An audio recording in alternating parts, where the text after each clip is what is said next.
我哋今日都係先講下消息，因為真係好多伊朗呢單嘢啦，今日所有嘢都仲係圍住呢件事啦。我哋見到伊朗總統發咗一封信俾美國人，嗱講咗一大堆嘅。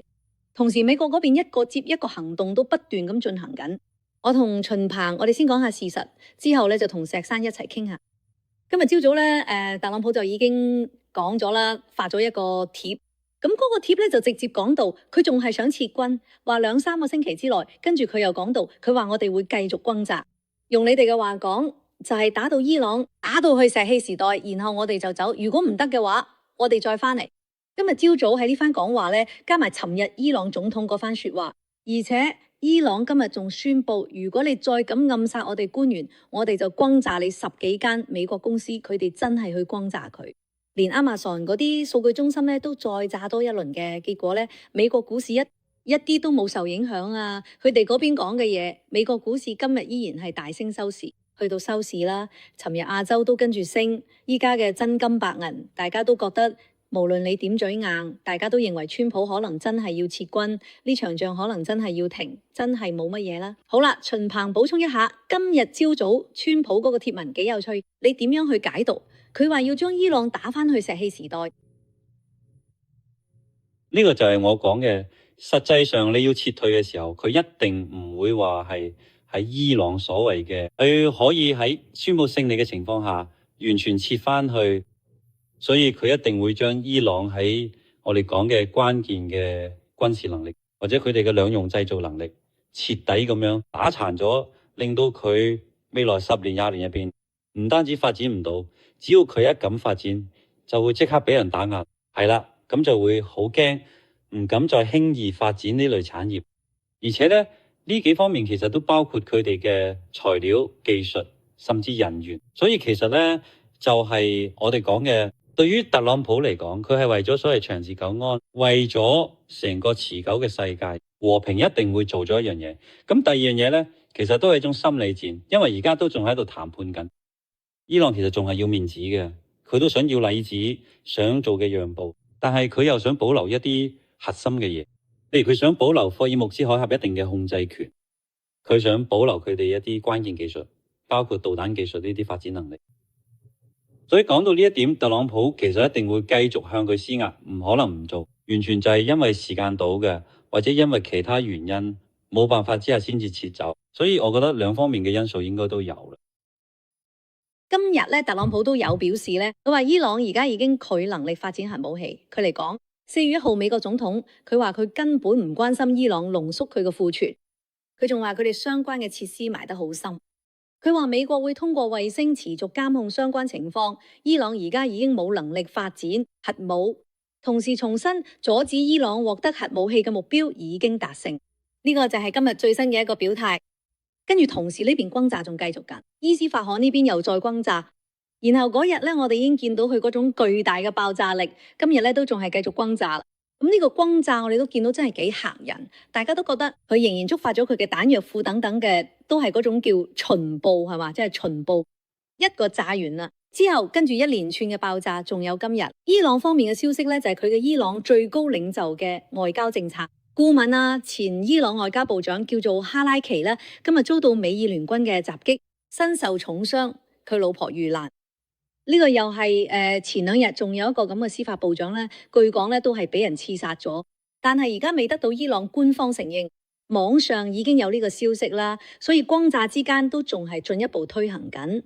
仲有另一樣嘢就係，我哋見到川普而家已經要求美軍提供點樣奪取伊朗核材料嘅軍事計劃。今日就講緊咧呢個涉及到空運挖掘設備入場啦，起條跑道，方便咧一旦睇到啲核材料咧就可以運走。依家川普之前已經要求軍方提供相關方案，軍方過去1個星期內已經匯報咗呢個複雜嘅計劃，同時都講咗呢個計劃有重大行動風險。但係川普提出呢個要求，即係話好多選項仲擺喺川普台面。今日美國軍隊都仲係向嗰邊集結，時不時都仲有部隊過去。喺聖地亞哥有個脫衣舞女都報道消息，佢話呢個星期聖地亞哥係賣個海軍基地。太平洋艦隊係啦，就係嗰個太平洋，冇錯，太平洋艦隊。係啊，然後話好多後生士兵都唔見嘅，唔係唔見嘅，係全部去喺脱衣舞嗰邊消費，然後將身上啲錢都使晒，話下個禮拜可能就要有行動啦。你話美國嘅情報就好似篩子咁，到處都會有啲情報流出嚟，所以而家唔只有披薩，唔只有披薩指數，仲有脱衣舞指數，呢啲都係今日會議入邊嘅消息啦。咁許嘉妮你點睇啊？咁到底呢？今日晚9點鐘，大家喺等咗，而家所有嘅媒體都認為佢可能要宣布2-3週之內咧，按照計劃咧要撤出咗。對，而家呢個事情係咁樣嘅，美國呢一次去作戰，佢個最重要嘅第一個目標就係要消除伊朗嘅核武器嘅能力。而家當然係打咗一半，因為你話係將佢哋濃縮嘅，或者係佢哋去實驗室或者喺工廠摧毀咗。但係效果到底係點樣？係好似川普講嗰啲已經徹底摧毀咗，定係話因為美國人已經摧毀過好幾次，上次都已經打過一次，係咪打一次就冇晒呢？定係話其實佢有可能仲有能力繼續做落去？所以呢個問題而家都仲未有定案，因為你都未有具體情報去確認呢件事。所以而家呢，我自己嘅睇法就係，我唔認為係咁，美國人竟然會喺呢個時間點突然就選擇撤軍。我懷疑9點鐘川普會出嚟說明，我哋準備要點繼續，同埋嚟緊到底該點幹。真係啊？對。咁呢個可值得去睇啦，因為你知道嗰個打乜嘢石器時代最早嘅時候呢，係美國人喺越南戰爭講出嚟嘅。但係越南戰爭有一個特點，越南戰爭就係美軍喺越南嘅所有作戰都係喺南越作戰，佢唔會去北越打，即係話佢嘅部隊唔喺北越打，只係喺南越打。北越嘅軍隊咧就向南越滲透，佢會喺嗰度打，仲有對南越嘅游擊隊，佢主要就係做呢啲嘢。但係北越點算呢？北越就完全靠空軍去轟炸，所以嗰陣時美國空軍就話：我哋要將北越炸翻去石器時代。炸有啲炸到呢，其實係炸翻嘅，但問題係北越同中國係接壤嘅，你喺呢邊炸咗，佢哋嗰邊又源源不絕咁運過嚟，所以呢個問題根本解決唔到。當然仲有另一個講法，亦都非常有意思嘅。然後所有人都話你呢個冇用，因為咩啊？因為北越距離石器時代呢，冇爭幾年，就係佢嗰個工廠啊生產能力。佢話大家提問題，如果佢原來就係實際時代呢，你就唔係打翻去啦，本來就係差唔多，就同阿富汗一樣。你話你將塔利班嘅山區嘅據點打翻實際時代係冇意義嘅，本來就喺實際時代亦都冇幾大區別。所以呢個係一個而家呢個講法又攞出嚟，伊朗唔同，伊朗係喺中東呢個地區，佢自主嘅製造業同研發能力真係好強。佢喺周邊國家入邊應該係最齊全同埋最強嗰個，所以今次呢一輪打擊肯定係將佢打翻去10年20年前嘅，呢個係有可能。但係我依然唔覺得美國人會就冇收手，就冇收手會有兩件事對美國好唔理。第一樣就係國內嘅左派同埋歐洲嘅人會話：你睇下我哋而家抗議有用啊，我哋唔同你美國合作，美國冇辦法之下都要撤軍。呢一點對美國未來所有戰略部署都會有好大問題，以後我都唔同意。仲未等撤軍，依家就已經話啦，川普你搞完啦，你唔好要我哋幫你執拾爛攤子，依家已經開始咁講啦。而家無論係美國主流媒體定係歐洲人都好，佢哋基本上唔係因為川普做咗啲咩，而係因為你係川普，所以我就反對呢件事。我同大家講講工商廣告，長話短說啦。紅海參真係唔錯，好多反季都好好。最主要高傑推介俾大家嘅就係4月12號之前，你訂30支、60支，或者係大陸朋友訂60支咧，都有唔同優惠或者獎品。仲有，如果你訂60支咧，會送一盒深黃色嘅芯片，呢盒芯片就係送俾你哋。如果訂30支，少咗都唔緊要喎。4月12號之前咧，仲有防曬霜送，平時買都要幾十蚊啦，係咪先？咁另外，如果大陸朋友訂60支裝，就會送你一成條黑芯，加埋頭先講嗰盒芯片。好啦，佢就令進步變得好簡單，真係好簡單。今日我同你講咧特別得意㗎，依家話 Costco 嘅阿拉斯加紅海參都俾人搶晒，係咪啊？大家都去 Costco 買，佢同我哋有咩關係呢？所以大家都係攞我喺度買啦。呢啲係韓國嚟嘅，味道非常好，唔使你自己去濟州島揾紅海參，係咪先？所以咧喺度推介俾大家，買嘅自己食，送俾朋友補一補，送禮都係最佳選擇。因為你打我反對，你切我都反對，你轟炸得勁我反對，你轟炸得唔勁我都反對。而家基本上就冇乜局面，所以而家如果佢未徹底達到目標，如果佢撤軍，所有未來內部嘅敵人對手都可能會覺得咁樣對以後唔利。第二就係對中東而家嘅盟友唔利，因為而家最唔想美國停手嘅，我哋之前都講過，就係海灣六國加以色列。依家等於成場戰爭之後，美國最重要嘅盟友就變咗佢哋。如果你撤軍，即係將佢哋拋低咗喺海灣六國點算？如果你唔理霍爾木茲海峽或者伊朗嘅核設施過2年又搞翻起嚟，美國你點處理？所以我覺得無論內部定外部都未到應該撤軍嘅階段。第三個問題就係美國仲喺度增兵。對，確實係你要知道，美國如果將福特號亦都算上，據說福特號而家其實已經喺希臘嗰趴住呢，係啊，呢場比賽確實變得好糟糕，火燒呢個係大憂啦，係咪？冇錯啦，的確係咁樣嘅。如果將福特號亦都算咗嘅話，美國喺當地其實有5艘航母。 5艘唔就係布殊林肯，仲有半隻趴喺度嘅福特，點解會有5艘呢？仲有嗰隻 Boxer 佢唔係海軍陸戰隊嗰隻，係啊，佢係兩棲攻擊艦啊，仲有底里波利，佢哋2隻都係輕型航母，都可以算係輕型航母。除咗直升機之外咧，佢都可以起降 F-35B， 就係海軍陸戰隊用嗰隻，有海陸空對住佢都有。咁其實好少見。美國咁多年嚟喺中東都未試過有5艘航母齊集嘅同一個地方，從來都冇出現過佢嘅情況。出現咗呢種情況啊，有啲美國人就話，意思即係話去到佢嘅地步就一定打無疑啦。咁而家已經打到咁嘅程度啦，係啊，即係話你一定要打嘅。至於具體點樣打法就係另一回事，係用長程槍械定係直接派特種部隊入去霸住晒佢關鍵嘅地理戰略位置，或者係直接派人去將佢濃縮鈾挖翻出嚟再運走。佢話濃縮鈾挖出嚟嗰陣嗰個風險真係非常之大，因為嗰啲嘅係帶有放射性嘅。如果你唔小心打爛咗喺個山窿入邊，你再派人去挖就會有好大問題。你睇成個運送過程之中會唔會有損害呢？呢啲細節都係好複雜。好啦，你運輸途中如果真係出咗意外，假設你有架直升機裝咗上去準備飛走，萬一中途出事，全球嘅人都會企出嚟鬧你，會造成嗰個地區各種嚴重嘅環境污染。我估計之後嗰啲左派人士會攬住個放射性測探儀，日日去嗰度格咁樣測，然之後就話你睇下。呢啲就係美帝國主義所造成嘅惡劣後果，中間嘅風險真係好大，所以具體要點樣做，真係好考驗美國未來嘅決策同埋執行能力、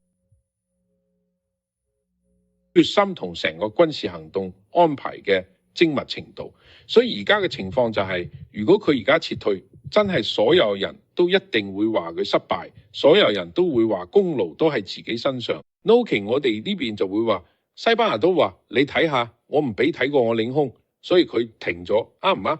喺伊朗嗰邊又會話你睇下，我哋堅決反擊，將佢打退咗。中共嗰邊都一樣，又會話美國俾我哋打贏咗。中共嗰邊都一樣，你睇下我哋點樣將你嗰部 E3空中預警機通過北斗一計算，啪一聲就打咗落嚟。喺台灣我仲驚咩？我就唔驚啦。所以呢度有好多咧，佢對敵方嚟講係一個鼓勵。但係對自己盟友嚟講就係一個好大壓力。以色列就慘啦，台利亞湖你打唔打？你點算啦？而家你已經樹敵咗歐洲好多國家，基本上同人哋斷絕嘅來往。咁你而家點算呢？雖然你揾咗一堆阿拉伯新朋友，但你之後點做？所以如果呢件事半途而廢，我覺得對特朗普其實係唔利，真係唔利。所以我覺得佢可能會宣布下一個階段，我哋準備開入去。以而家嘅媒體角度嚟睇，其實特朗普到咗呢一刻，都仲係好想俾市場同埋各方一個強大嘅信心，提供一個可以緩和落嚟嘅機會。因為我其實自己都好明白，搞經營同埋發展經濟嘅人呢，好大程度上都係非常之中意確定性，唔係話單純嘅消息係好定係壞，而係最緊要睇下有啲確定性。依家特朗普嘅態度一時搖擺不定，一時又話我哋好快就可以打完，大約4到6個禮拜就可以搞掂晒。一時又話我哋而家仲喺度進行緊談判，一時又話完全唔得，仲要繼續打到去實際嘅時代，一時又話要持續不斷咁樣發動進攻。咁樣喺呢種反覆不定嘅情況之下，好多消費者同埋企業其實都完全唔敢亂咁喐。所以對特朗普本人嚟講，因為佢今年一個最重大嘅目標就係一定要攞低中期選舉，而要贏到中期選舉，你就一定要先搞好成個國家嘅經濟。同時呢，個人本身都一直非常之希望美國製造美國強大、美國繁榮，所以佢都衷心希望各方面嘅成本都可以壓低，包括埋油價在內啦。你話即使短期之內未必可以即刻壓到落嚟，但係至少都要保持咗一個相對比較低嘅水平，咁樣嘅話就唔會令到通脹變得太高。我反而更加相信今晚佢可能會努力嘗試釋放一個咁樣嘅公開信號。點解我會話係公開信號呢？因為私底下佢雖然要穩定市場，但私底下有嘅地方該打嘅時候都仲係要打，仲要打得好犀利。據講佢都已經俾咗一個明確嘅信號去伊朗談判嗰邊，當然呢個係通過副總統彭斯去傳遞出去嘅，話特朗普其實已經對呢件事冇晒信心，如果再傾唔成協議，佢已經完全冇晒耐性，係咪先？咁樣佢就會將嗰啲最關鍵嘅設施徹底咁樣炸咗嘅，事實就係咁樣。所以我覺得呢個其實都未必唔係喺其中一個重要嘅選項。即係話，雖然對特朗普嚟講喺主觀上唔想發生咁嘅事，但係如果伊朗嗰邊真係油鹽唔入，完全唔聽，咁我覺得呢件事到時一定會打得非常之狠啊！你知唔知發展核武器係一件好燒錢嘅事，真係非常非常燒錢。當年美國做原子彈用啲電力，據講係全美國1/3咁多，真係好誇張。你睇下中國發展原子彈，餓死咗4000萬人，呢個就係代價。就係1964年第一次原子彈爆炸成功，咁個之前做咗咁多年，就係要投入大量金錢、大量資源。北韓都一樣啦。北韓發展核武器最勁嗰段時間呢，就係佢哋所謂嘅艱難行軍。90年代嗰陣都餓死咗200-300萬人，呢個同中國50年代尾、60年代初差唔多。呢啲就係代價，即係你要明白，伊朗以前都一直做緊核武器，但係一直都做唔起身。咩時候開始加速呢？就係奧巴馬時期。佢哋17個。根據 MBS 即係沙特王儲親口講過嘅說話，其實佢哋前後總共佢哋整1500億美金咁多，但係跟住呢啲錢竟然一分一毫都冇用嘅改善民生或者做啲咩俾老百姓，全部都係用晒喺發展嘅先進武器、國防工業，仲有去支援嗰啲所謂嘅代理人，係咪先？所以大家可以睇下點解呢個國家嘅人民生活會過得咁苦。其實根本就唔係因為冇錢，係因為明明有錢，但係政府完全唔想俾你咁用，亦都唔會用喺你嘅身上。所以而家咧，左派媒體咧就成日話，川普其實你打佢打去，你想要嘅佢就係奧巴馬當初簽嗰個協議入邊嘅內容。左派媒體就係咁講，話你而家想同川普簽完之後，咪又係簽翻奧巴馬嗰個協議。但問題係，奧巴馬嗰個協議，你2016年一上台就推翻咗、否決咗。但係重點係，伊朗其實根本咁遵守過呢個協議。係啊，你簽咗嗰個協議，伊朗又唔照做，大家都係辦咗唔到。最後你已經搞到點解以色列會有呢個情況？其實嗰個協議有兩個問題，就算表面上睇落一樣嘅協議，如果條件同檢查方式唔同，都會出現好大變化。入邊有兩個大問題咩呢？第一個就係以前美國簽大協議成日都有啲問題，美國要出錢。問題係憑咩要美國出錢呢？你又唔係冇錢啊？你只要賣石油，好好搞生產就得啦。點解要美國出錢啊？其實呢個係大協議入邊一個好大嘅問題，我覺得。當時咧係一直對伊朗進行制裁，凍結咗好多伊朗嘅資金，之後就將佢錢還翻俾佢。唔單止係將佢資金釋放翻去，其實仲有嘅嘢係直接俾錢嘅。國外庫呢個就係第一個問題。第二個問題就係入邊嘅限制到佢哋嘅導彈能力，具限制導彈能力，即係話你淨係話唔好搞濃縮嘅，當然佢自己都違反咗濃縮嘅問題。另一樣嘢就係你唔限制導彈能力，咁即係等於你可以隨便發展，可以發展導彈。而講到導彈能力，除咗可以發射嘅常規導彈之外，今次佢仲打到去歐洲，距離有4000公里。仲有一樣嘢就係將來可以做載具，即係可以裝彈頭。呢個就係核彈啦，就係核彈啦。而且佢而家研究緊呢啲嘅，你包括喺以色列嗰陣時咧，其實佢都發射過嘅類似嘅。好似嗰啲高速導彈咁，上面發射嗰個小包，可能40磅或者更大一啲，入邊有幾十個咁大嘅彈頭，每一個入邊可能有5公斤或者幾多公斤嘅高爆炸藥，係咪先？就炸唔同地方。假如有一日喺佢入邊放多彈頭，你點打啊？所以其實導彈能力係一定要打掉嘅。你睇中共成日講3位一體，講到核彈頭嗰陣時，兩彈一星，點解成日要將呢啲嘢擺埋一齊？佢升你就睇唔到，等於慢㗎。佢彈你就嚇唔到人，所以核彈你唔可以孭住走，唔可以孭住走，係咪先？所以後來點解叫導彈？導彈其實好大程度上就係可以發射出去，所以有天上打到，仲有海入邊都可以打。當然中共做唔到嘅就係缺乏戰略轟炸機，咁其實係遠程嘅。呢一點上咧，其實得美國同俄羅斯有好勁嘅遠程戰略轟炸機，所以你等於喺2015年嗰個核協議入邊咧，俾佢哋咁大個口子，所以我覺得無論點都好，特朗普都唔會俾呢個口子繼續開住。當時簽嗰份協議仲有一個問題，我都有啲印象。嗰陣時佢哋覺得幾奇怪，佢係允許國際原子能組織去檢查，但有一條款就係唔可以由美國科學家參與，即係話基本上都係其他國家嘅科學家。咁呢樣嘢美國人控制唔到啦。有啲個別歐洲科學家或者中國科學家或者其他地方嘅科學家，咁即係美國人花咗好多錢，但其實呢條款真係一個約束。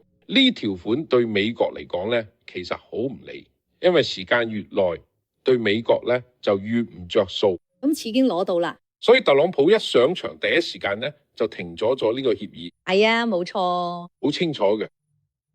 喺琴晚嘅時候，內塔尼亞胡正式對傳媒發表咗一個類似聲明，講述以色列喺今次戰爭中所起嘅作用。我讀俾大家聽下，佢講咗啲咩啊？佢話：我哋已經喚醒咗全世界，令全世界都認清咗伊朗對全人類構成嘅威脅。而家已經冇人唔明白呢個威脅有幾嚴重。呢個就係內塔尼亞胡琴日講㗎。同時咧，佢都表示希望好快咧可以向大家宣布一個重要聯盟嘅消息。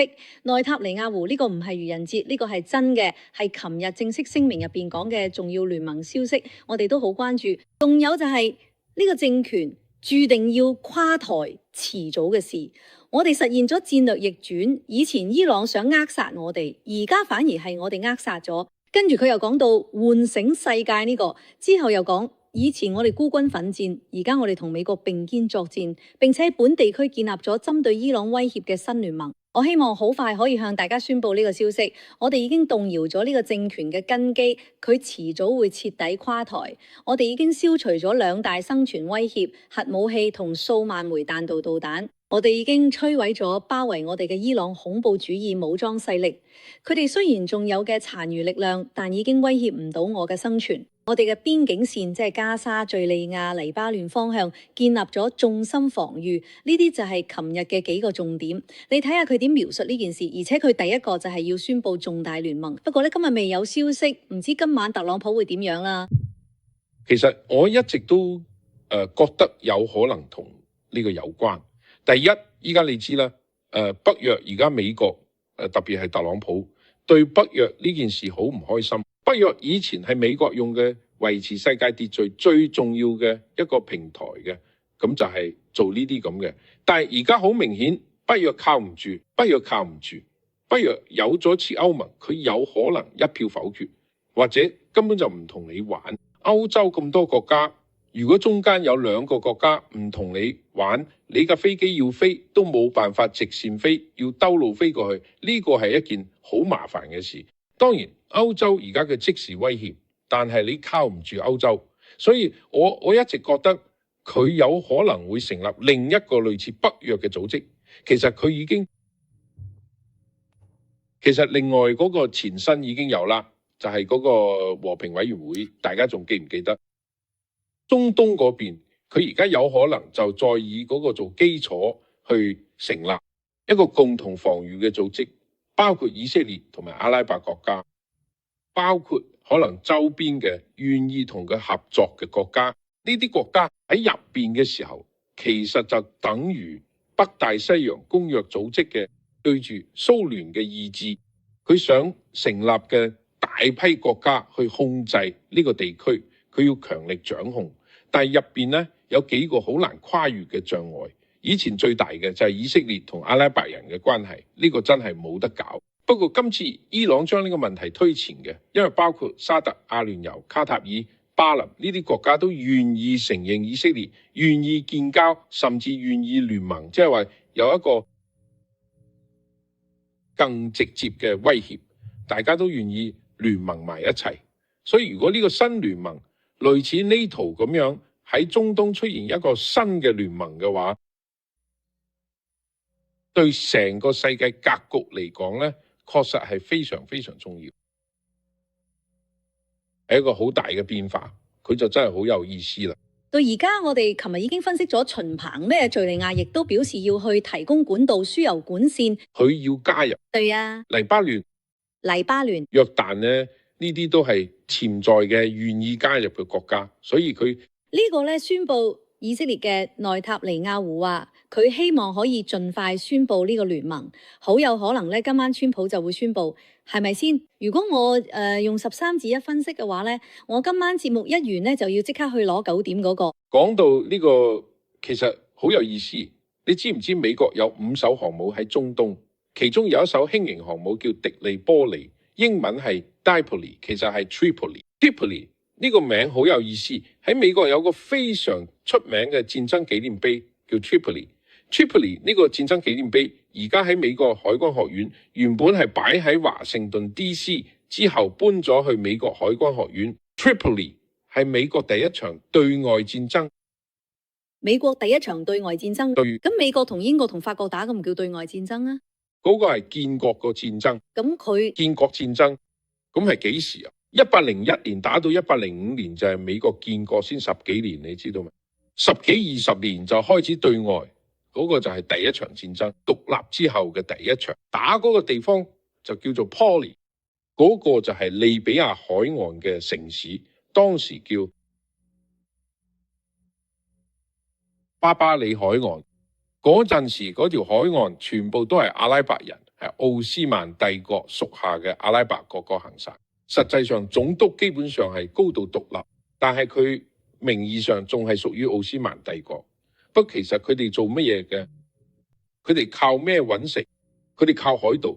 每個人經過地中海呢個地方都要俾錢。如果你唔俾錢，我哋入邊嘅海盜就會出去搶你嘅商船，搶咗你哋人翻嚟之後，佢唔會殺你，佢搶嚟以後，佢將呢啲人賣咗當奴隸，搶美國人，包括美國人在內，同埋喺整個中東地區，阿帕爾嘅集團 Tripoli 只係其中之一。喺100年間呢，根據現有嘅數據統計，佢哋到底搶咗幾多人？被當作奴隸嘅白人大概有120萬之多。呢咁大嘅數字，非常大嘅數字。所以而家大家都講美國黑奴制度，或者歐洲人或者非洲人話：哎呀，你係咩？我同你講，非洲人搞嘅奴隸比美國人搞嘅奴隸仲多。用白人做奴隸，嗰啲只係白人奴嘅，其實佢哋都搞埋。嗰啲被奴役嘅黑人們呢，好多奴隸都係佢哋賣出去嘅，就唔係話美國人自己去捉咗一班人翻嚟。以前賣奴隸咧，主要係葡萄牙人賣得最多。葡萄牙喺非洲西海岸，佢哋佢哋嘅船航道好勁，所以每次都冇咗槍去。嗰啲咩鏡啊，仲有啲咩鐵器嘅，俾咗當地黑人，即係黑非洲啦，就係撒哈拉以南嗰啲地方，嗰啲人就係佢。你哋要咩？佢哋又冇咩好要嘅，你哋又冇黃金出嚟，咩冇值錢，佢哋就要奴隸。所以葡萄牙人將呢一批奴隸運到邊度？運到美洲去咩？種甘蔗啦、挖床啦，就乾呢個，因為缺少勞動力嘛，就係佢哋運呢個去，呢個都係其實係黑人同葡萄牙人一齊合作做咗幾百年生意。當然佢哋唔淨係賣黑奴，佢哋都賣白奴。至於白奴呢，其中就有美國人。美國人嗰陣啱啱建國嘛，要去歐洲做生意。